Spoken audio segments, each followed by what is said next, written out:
प्रहार दिव्यांग संघटना ही रत्नागिरीतल्या जयगड इथल्या विषयावर सातत्याने बोलत आहे। या विषयावर आवाज उठवण्यासाठी बच्चू कडू हे स्वतः रत्नागिरीमध्ये येणार आहेत। या संदर्भात बोलण्यासाठी आपल्या सोबत उपस्थित आहेत काजल नाईक, त्यांच्याशी आपण बोलूयात। मॅडम, तुमचं स्वागत आहे माय कोकणमध्ये। काय नक्की प्रश्न आहे, का बच्चू कडू इथे येत आहेत? ती शेतकऱ्यांना कर्जमाफी, दिव्यांगांना 6000 मानधन, मेंढपाळांना न्याय, परत मच्छीमारांना न्याय, कामगारांना न्याय मिळावा, त्या न्यायासाठी ते आज लढत आहेत। आज अनेक आंदोलन करत आहेत। जयगडकरांची अडचण म्हणजे आज 20 वर्ष जिंदाल कंपनीने तिथे पहिलं स्टील प्लांट आणणार होती। स्टील प्लांट न आणता तिने एनर्जी प्लांट आणलं, त्याच्यानंतर पोर्ट आणलं। आता तिथे ना हॉस्पिटल आहे, ना काही सुख सुविधा आहे, ना रस्ते प्रॉपर आहेत।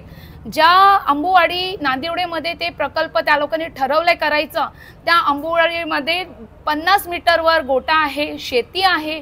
एवढं सगळं असताना कंपनीने काही न बघितलं, प्रशासनाने काही न बघितलं। इवन कंपनीचे पुरावे सुद्धा कंप्लीट नाही आहेत। त्याच्यासाठी MMB मरीटाईम बोर्ड्सनी 27 मे 2025 ला काम बंदचा आदेश काढला।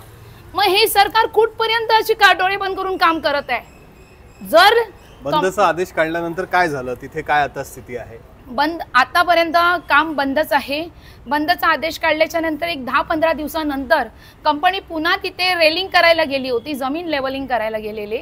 तेव्हा गावकरी पुन्हा तिथे धावत गेले। मला फोन आला, मी भुजबळ साहेबांना विचारलं, साहेब तिथे काम बंदचा आदेश काय आहे?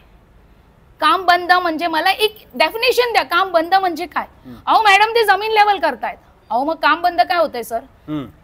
तेव्हा त्या दिवसापासून भुजबळ साहेबांनी माझा फोन ब्लॉक केलेला आहे। स्पेसिफिक प्रकल्प काय? गॅस प्रकल्प। जेव्हा आम्ही जिंदाल कंपनीकडे आम्ही हे केलं, मरीटाईम बोर्ड्सकडे आम्ही गेलो की हे लोकांनी हे केलेलं आहे, आमची मीटिंग लावा। तेव्हा त्यांनी मीटिंग लावली 19 जुलैला। मीटिंगमध्ये आम्ही त्यांना विचारलं यांच्याकडे काय पेपर आहेत। तेव्हा कंपनी पुरावे देण्याऐवजी भुजबळ साहेब आम्हाला NOC देत आहेत, ही NOC आहे त्यांच्याकडे।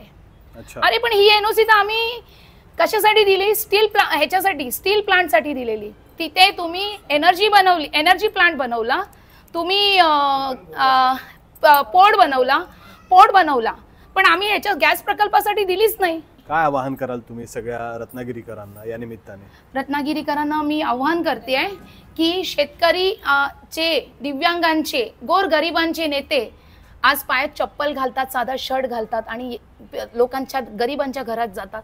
असे नेते आज तुमच्या रत्नागिरीमध्ये येत आहेत।